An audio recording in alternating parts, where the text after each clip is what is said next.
soap bubbles, we do not live. We are not near God because we serve the dead. But if God wanted us not to be with him, but under withered bushes, he would have created us as rubbish.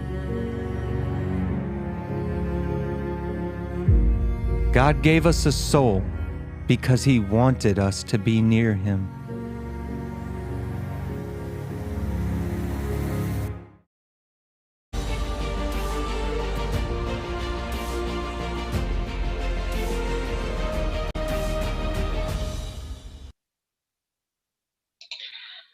As we could see in the video, the religions are divided. But how did it happen? After all, we have received pure knowledge from the prophets, but it hasn't been kept pure. The first question that we want to address today is, why do you think the division of religions into so many denominations occurred? And I would like to pass the word to our first speaker, Larissa Kopidou, entrepreneur from Greece. Larissa, the floor is yours.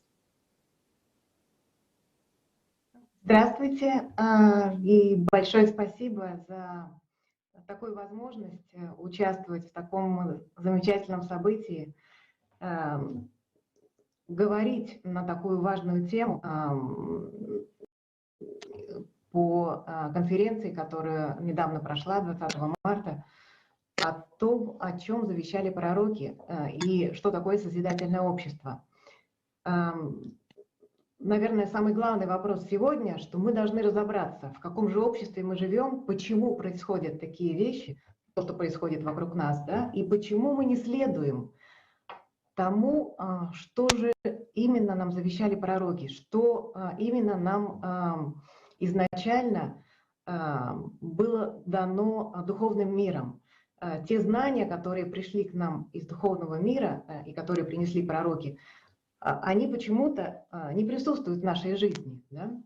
Вот мы видели замечательный ролик, в котором говорится, что мы находимся сейчас на кончике деревьев, at the at the very end of this withered bushes, and you see the scale of this problem. We as the society, as the humanity, we were supposed to follow the spiritual knowledge. We were supposed to live in peace, in love, in respect, with no borders, without violence. And what do we see right now in our everyday life? We live in a chaos that you cannot even describe, that is ruled by the violence. And the question arises, what happened? Why did it happen this way? And why do we live in such a situation? And why the division of religions actually occurred? And it exists nowadays. And on the other hand, we have this situation in our contemporary world. How do we connect it? The religions that actually preach spiritual knowledge throughout all the years, all the centuries, didn't bring the humanity to the spiritual development, but vice versa. It brought us to the contemporary world. And what do religions actually do? Well, sorry, not religions, the organizations that actually are these withered bushes. And what do? They actually fight between each other. For example, let's take Christianity. Just take a look how it is described. The great division of the church, and how,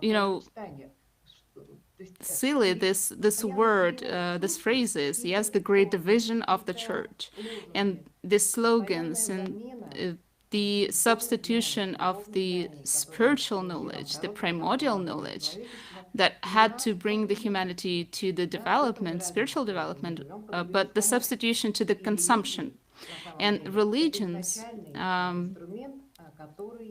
to be honest, this is the tool that actually directs the humanity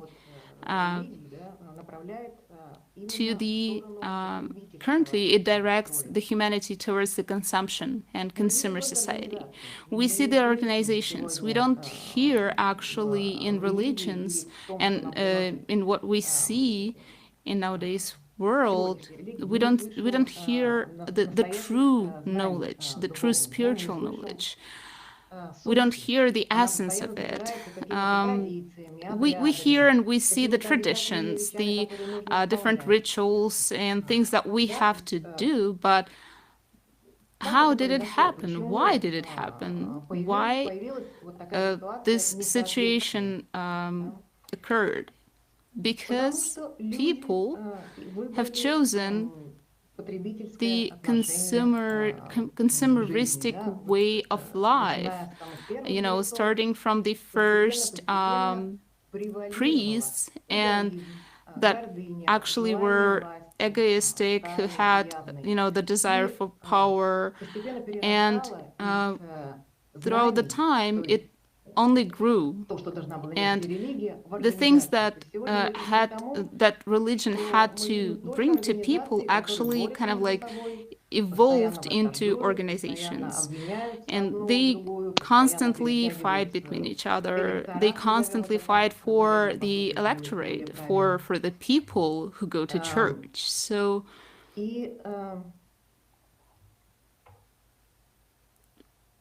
what the most important today is that we have to actually become conscious. We have to understand. We have to understand the situation that is around us, and we have to take a look at where do we live in right now, and that the religious organizations, it's not the same as the spiritual knowledge, so that people could finally start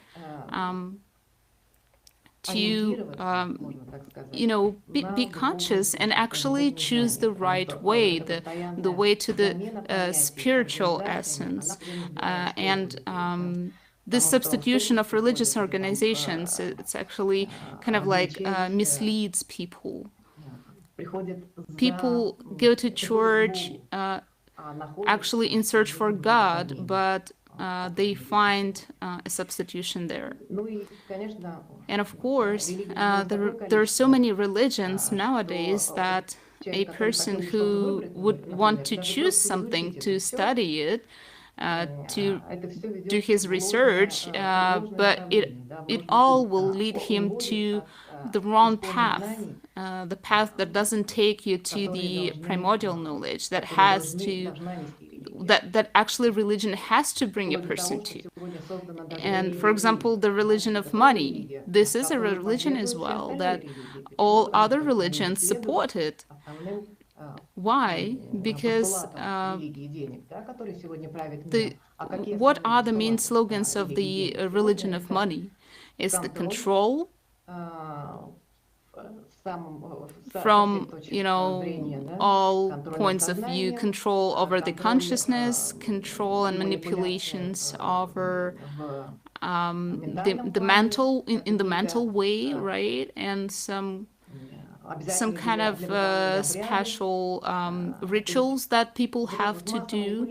These manipulations, they actually mislead people in our contemporary world, and they mislead them and they bring them into the wrong direction, far away from the spiritual knowledge. And the only thing that we can do is actually put all our efforts into spreading the information, communicating, talking on these topics, and spreading the information about what was taught during the conference. Because without the understanding of the essence, we won't be able to actually change the world. Thank you so much. Larissa, that's true. Yeah, thank you for sharing this very interesting insights with us. And of course, we need to change the format of our society into creative one. So thank you so much. And now I'd like to pass a word to Kanu Eleke, who is a teacher at the National Board for Arabic and Islamic Studies in Nigeria. So, Mr. Ellicott, why do you think division of religions into so many denominations occurred? The floor is yours, Hyria. Thank you. Thank you, Renia.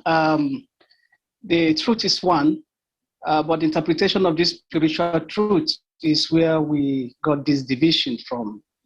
I will give you an example. When I was a student, we had this allegory of the 7 blind men who tried to describe an elephant, and the 7 of them all had their descriptions. But if the 7 blind men had known that all of them, if they had pieced the information, the part of information they were describing, if they had pieced them together, that they were describing the same thing, then it wouldn't have been a problem. But in our case, in the case of religions, it was the same truth, but people began to interpret them differently. If I'll give you one example, and that is why I was honored to have watched the conference on March 2020, where so many people talked about understanding the truth and then the chaff that we have in religions, the distortions and how they happened. One of the examples I want to cite is in Islam, the noble prophet, peace be upon him, had told us when he was answering the question, who is a Muslim? And he said that a Muslim is one who loves God. But what is the interpretation we have of it today? The interpretation is that for you to be one who loves God, you must belong to a particular religion. And so it develops that even certain benefits are conferred only on people who are in my religion. Those who are outside my religion, then they are outsiders and they do not have the right thing. And why did this occur? It all occurs because there are interpreters. There are people who faith that they are choosing. They are so close to God than all. And then they have the right to tell us or to set the boundary line of what is truth and what is not true. And it's also there in Christianity. When Jesus was asked that his parents, family members, the mother, the brothers are there to see him, and he said that everyone who does the will of God is my father, is my mother, they are my brothers and sisters. But what do we have today? Christianity has become a religion of insiders and outsiders, unless you believe in the Lord Jesus Christ, not in the true sense of doing the will of God, but believing in my ritual of religion, then heaven is not for you. And so you see, people now build defensive positions. I'm a Christian, I am right. I'm a Muslim, you are wrong. And so that is how these discussions get into being. And the more we defend our positions, the more consumerist, the more worldly we become. So spiritual knowledge, primordial knowledge that should contain the truth that unites all people, now becomes something that, is dividing everyone. And that is unfortunate, because all the prophets, their dream, as I got to understand, is that there should be peace. People should love one another. Humanity should love one another. And then humanity should do the will of God, which is to create a society where everyone has a condition to grow to his full capacity, to grow, to mature to that human spirit who swings in the love of God. But unfortunately, the interpretation of our religious leaders have set a boundary between us. And I think it is very, very, very necessary at this point in time that we discover again that primordial truth which unites all of us. And that is the pure teachings that the prophets have all brought. And what is it? Love. Thank you. Thank you so much, Mr. Lecky. Very deep thoughts, and I absolutely agree with you. The interpretation of the knowledge by those who proclaim themselves our religious leaders has divided us. But our prophet's words, doesn't matter which religion we talk, always unites us in love to one another and in love to one God. And right now I would like to proceed to our second question. What must be done to keep that knowledge that was brought to us by prophets in purity? And I would like to pass a word to Karolina Hronova, medical doctor, PhD, clinical pharmacologist from Czech Republic. Karolina, please. আমরা যেতে চাই সবাইকে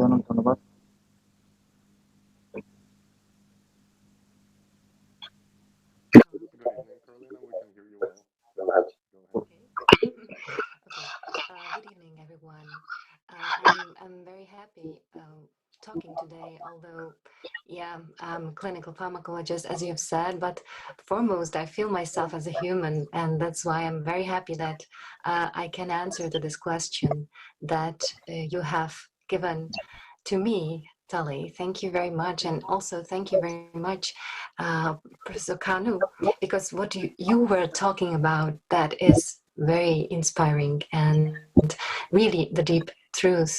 And I love this question very much, how to keep the knowledge brought by the prophets in purity. Well, to answer it, it's actually essentially important to understand all the reason why in the past the knowledge could have been distorted. And we can talk for hours about the human dual nature, that people just choose wrongly in the past because of the bad part in us, in them, and this bad part, this dual nature, have not changed during ages. So yes, we can talk about it for hours, but actually I don't think that this will help us to choose wisely this time. And that's why also that I'm very happy we have the project Creative Society, which is based on 8 foundations. And I feel and I see that these 8 foundations are just geniusly designed. They're actually designed for us to make the tool to help us protect the knowledge that was brought to us. Look, especially the 8th foundation, which is talking about self-government. Let me quote it a little bit, maybe just a little part of it, as the self-governing society. Well, the concept of power in the creative society is absent, since the responsibility for society as a whole, its development, living conditions, and harmonious format lies with each human. Well, although we talk about self-government here, I feel that it is also the answer to this very question. As the concept of power is absent, there is no manipulation anymore, but that's the goal that must be achieved first, because we people have altogether purified the knowledge brought by the prophets on the 20th of March 2021, and it is really wonderful, and I'm very happy that I'm living in this period. And it's our greatest responsibility to keep the knowledge clean. We people must create the conditions of creative society format, where these 8 foundations, all of them, will be implemented and strictly protected. If you look at them, you see clearly that if you violate any of them, first value of life, safety, freedom of choice, etc., you actually violate the knowledge brought by the prophets. And on the contrary, desirably, if you follow them, you live according to the knowledge of the prophets. You respect them and you protect them. You live in accordance with these knowledge. You live the same as the prophets dreamed of. So the implementation of these principles, enactment of them is the basis. And that is the way for us that I see, the only one actually. Thank you very much. Thank you so much, Carolina. I absolutely agree with you. And the 8th foundation is my personal favorite one because it's a request to give people the right, first of all, to recall the politicians who are not delivering on their promises and not to wait 4 or 5 years to do so, but do it right away when we see that they not actually complying with what they promised. And yes, we also all have seen Larissa's speech at the conference. And for those who didn't, I'm going to remind you that she was trying to make an interview with church representatives in Greece on the topic of the conference, which is what the prophets dreamed of. But let me ask Larissa to share her personal experience with them, with us. Larissa, please go ahead.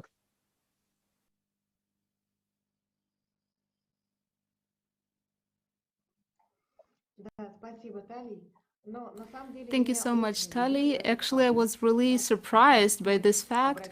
We, actually, we tried to apply to a huge number of priests to receive the answers to the questions that they actually have to answer to the people. The first question was, concerned the main thing, that God is one and God is love. And you understand actually the scale of the problem, the scale of the situation. Taking this bright example, we can see how the organizations are divided, and that the spiritual knowledge and the religious organization, these are different things for sure. And for example, in 2020, the main priest in Greece, he said that Islam is the political party, these are the people of expansion, and these are the people of war.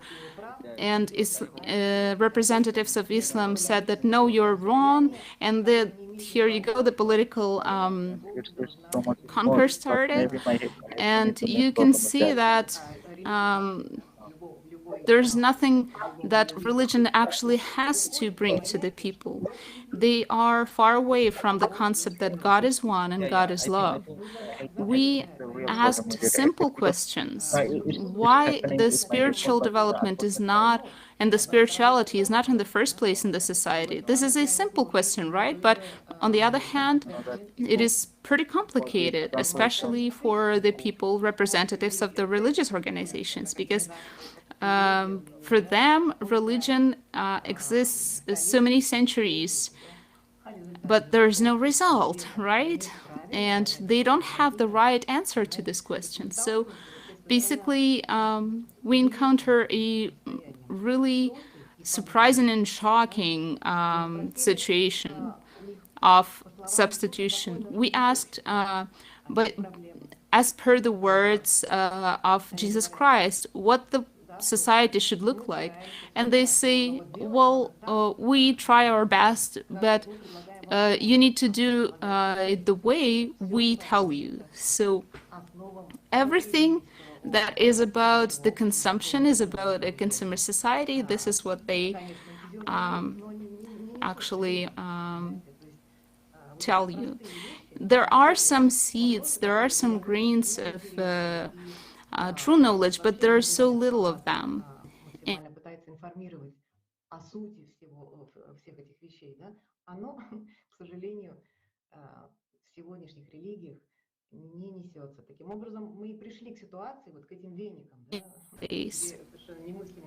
currently we have such a huge number of religious organizations that call themselves religious, but they actually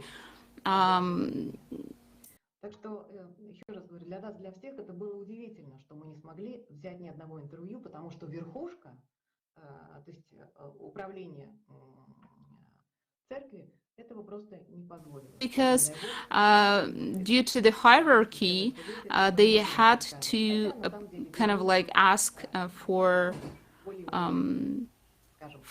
they have to request the approval.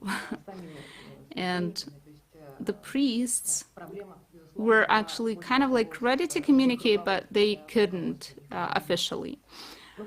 And as a result, the spiritual knowledge and current situation in the religions, these are two different things, unfortunately. Thank you so much. Thank you, Larissa, for your honest sharing. Yes, it's very important to speak loudly about the truth. And it is very important also to create such a conditions in our society where everyone could speak without fear. So thank you. And now we're gonna third question in the frame of our international roundtable, and the question is, why do we need a creative society to fulfill the covenants of our prophets? I'm gonna pass the word to Dr. Francisco Miralles, who is a wellness and satisfaction advisor in Costa Rica. So welcome, Dr. Miralles, and the floor is yours.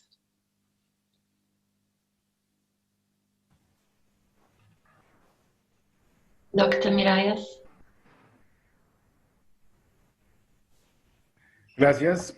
Una felicitación a los participantes que me han antecedido.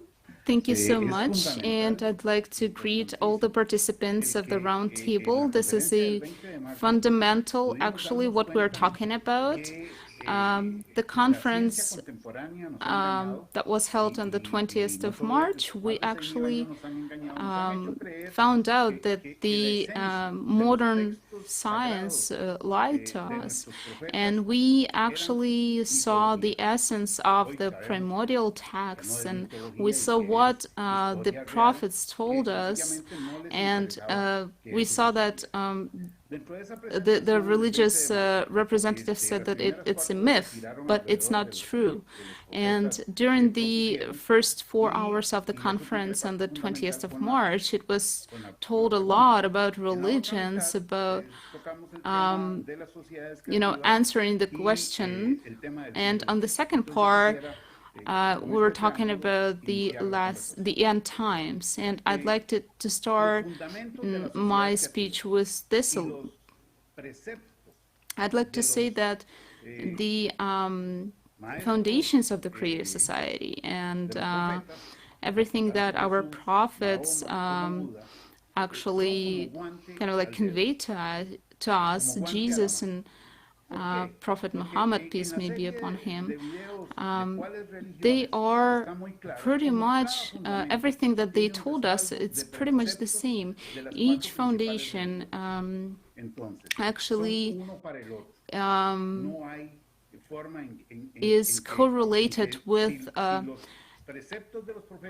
everything that the prophets told us and left us. And we cannot actually build a creative society without implementing the foundations. And these foundations of the creative society, they talk about the life, about the freedom, and about safety, about the fact that the information has to be transparent and accessible to all, about the development of personality, about equality and justice. These are the foundations for each one of us, for all people who want to live in a creative society. And we have to actually keep it respected by each one of us. And we have to respect each other, actually.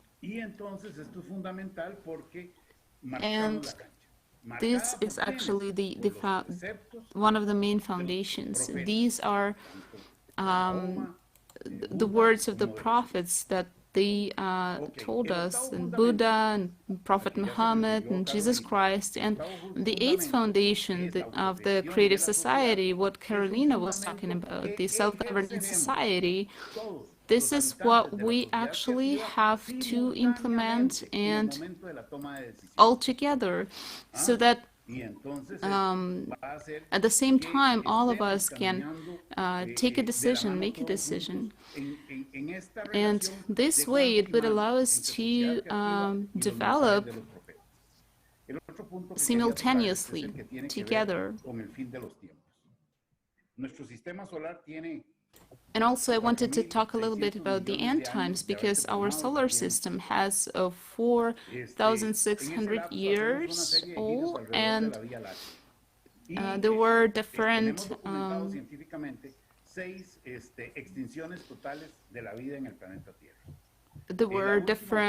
disasters. I would say about 6 disasters, during which we could see different things that when we were like on the verge.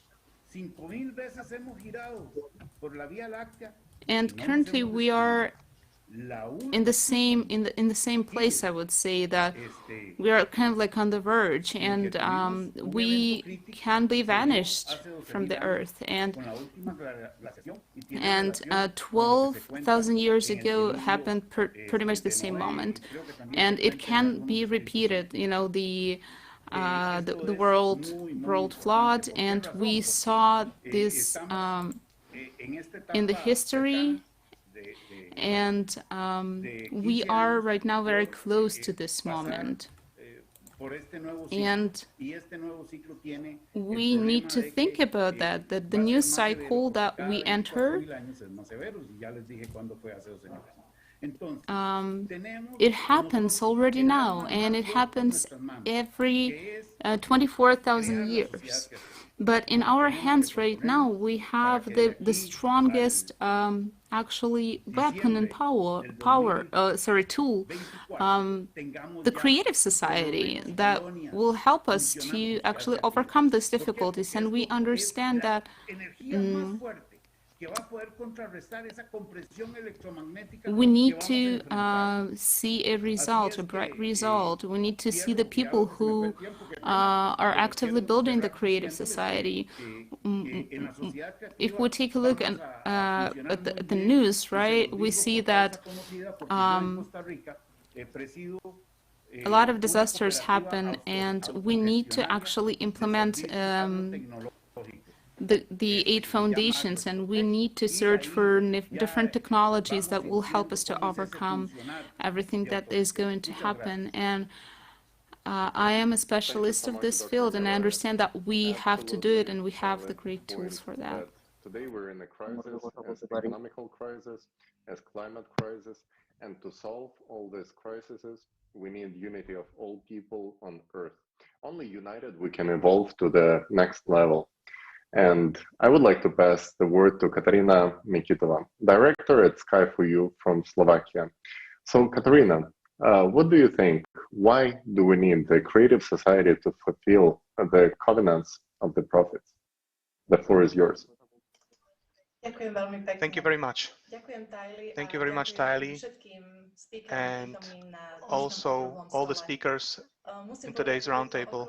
I need to say that these roundtables are great because every time they provide a deeper understanding to myself as well.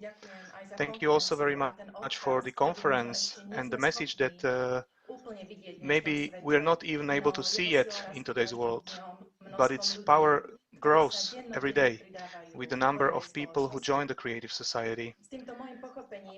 I've already shared this understanding of mine at the roundtable in Czech Republic and Slovakia, but I would like to share it with you as well. I was raised as a Christian with all the sacraments that go with it.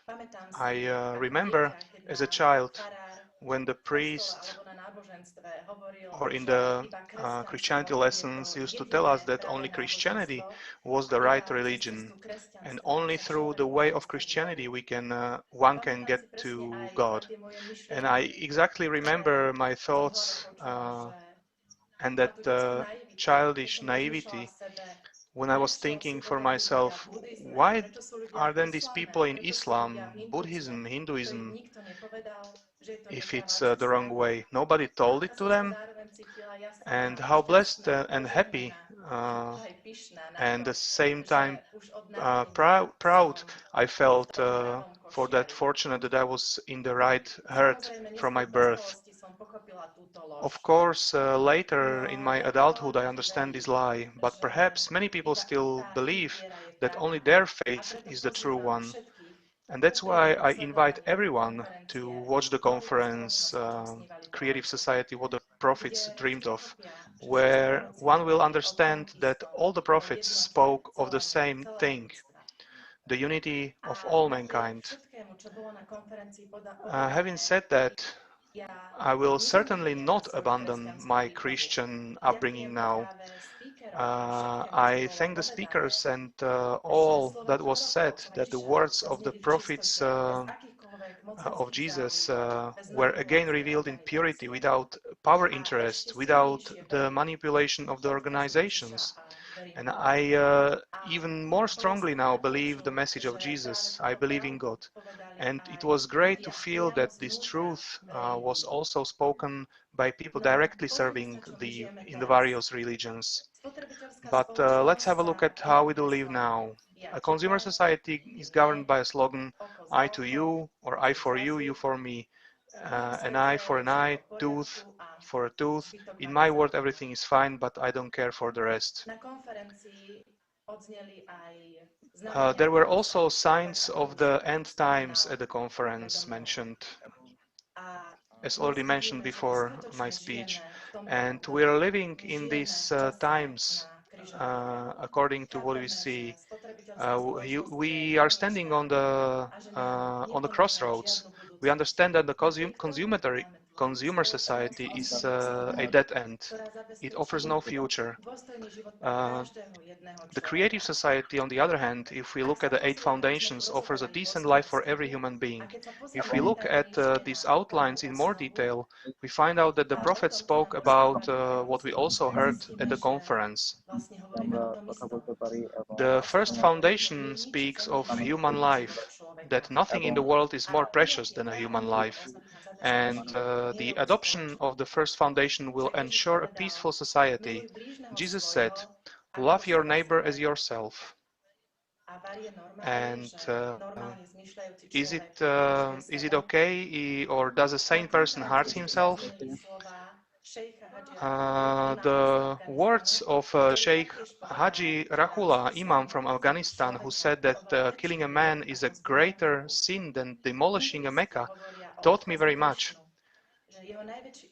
The Hindus have spoken of Krishna's legacy, that the greatest legacy is to employ oneself in the service of God. Our prophets are unite. They were in the service to one God. So if we believe any prophet, we believe all the prophets at the same time. The prophets are united in moral principles, in humanity, so that they bring an example of living for people outside of religions as well. Just like the creative society. The creative society is for every person, whether he wants to live by a message of the prophets or morality. But we can only build the creative society if we unite. And I liked very much the answer of one Russian astronaut that was published on Alatra TV. As the distance, as they asked him who is his family, and he answered, as the distance from home grows, we perceive home in greater dimensions. We always start from the family, then the street we live, then the city, then the region where we live, the state, then, for example, the continent, and then astronaut comes who's gone into the space. They ask me where his home is. He's looking at the planet from above and says, the whole planet Earth is my home. So sometimes it might be helpful to have this view of the astronaut, to see and feel the unity of all of us. And I would like to finish my speech with the words of Jesus. You know the truth, and it will set you free. For me, this truth was spoken at the conference, Creative Society, what the prophets have dreamed of. And it accepts broad hope to me for a better future for us and our children. Thank you very much. Thank you, Katerina. That's great. Yes, we have to believe to our prophets, and we have to believe the truth they have brought to us. And especially me, I believe that we could develop our civilization, and in order we could go to the space and see more. And finally, our discussion is going to the end. And at the end, we would like to share with you our experience, how we are able to spread the information about Creative Society and the conference Creative Society, what the prophets dreamed of. Karolina, could you share, please, with us how our friends from Czechia and Slovakia have created a format of evening discussions about conference and how they broadcast it live on social networks on a daily basis. Karolinka, floor is yours. Yes, yes, I'm very happy to do that. Thank you very much, Renka. Yeah, well, I'm very happy for today's discussion, actually. And as I follow some discussions on Facebook, I can see that actually fighting for epithets and for the distortions of the truth is very common nowadays. So the only way how to, well, protect the truth is to talk about it, and talk about it once again, educate us and fulfill the informational field. And that is what we are trying to do all over the world with our project Creative Society. And as Renka said, in Czechoslovakia, we used to be in Slovakia and Czechia together, we started a format of evening discussion, actually mini timetables, and we do them on daily basis at 7:30 p.m. of our time. That is GMT +2. And we are very happy to invite everyone who has watched the conference on 20th of March, not on 20th of March, but which was on 20th of March, and which you can see on alatraunites.com right now. It's very worth it. And if you got inspired, we welcome you for the discussion. We would like to make our discussions international, to make international communication bridges, because if we people start to connect, if we start to talk about our religions openly, about the truth in our religions, we actually educate other people. We help them to understand the truth. We help them to overcome prejudices that we used to have. Now we don't have them because we have seen the truth. And that's my invitation. So I invite all of you to our broadcasts, and we would be very happy to build these international bridges. Next, the first international broadcast that we'll have is on the 23rd of April on the topic of climate change, which was presented on the conference too. So we'd be happy to talk with people from Islam religion, from Christianity, from all the religions, and atheists as well. So all the people. Thank you very much. Thank you. Yes, we have to speak without fear and loudly. So thank you, Karolinka, and thank you all speakers for your wholeness and open sharings. And yes, in these days, very important to speak up. So thank you so much. And Tali. Thank you. I would like to remind you that this roundtable is initiative of the people, dear viewers who watched the conference. And the conference you can find on the website alatraunites.com. It's been translated into over 45 languages, so please, you're welcome to find yours. And if you already watched it, please share your understandings. You can record the video, or you can also organize roundtables in your cities, just like this one. And as to our next big conference, it's going to happen on May 22nd, 2021, and it will be dedicated to a very specific theme: life after death, fiction and facts. And I would like to explain why this specific topic was chosen, because this is exactly how people are being manipulated. This is the number one factor for manipulation of people by all the religions. The fear of uncertainty of tomorrow, the fear of unknown. So we would like to make the unknown known and approach this topic from the scientific point, bring all the facts, all the specialists, everything we know about near-death experiences and life after death. So everyone is invited to participate, and preparation for the upcoming conference is already happening. So please feel free to reach out. As well, you can sign in on alatraunites.com and just press the join button, and you're welcome to participate in it as well. So dear speakers, dear viewers, thank you so much for being with us today at our roundtable. And let's watch our final video.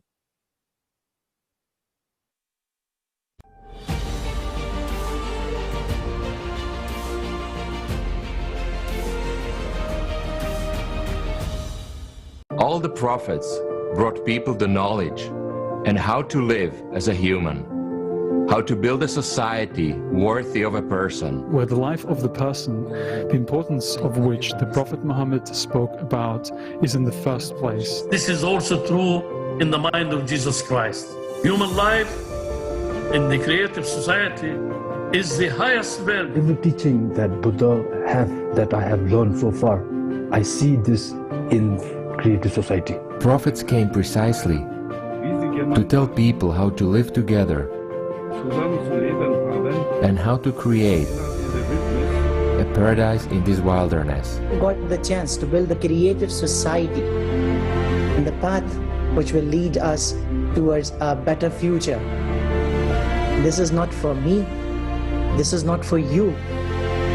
This is for us. This is for humanity. This is for our coming generations. All the great masters of the Eastern world focusing on the same thing.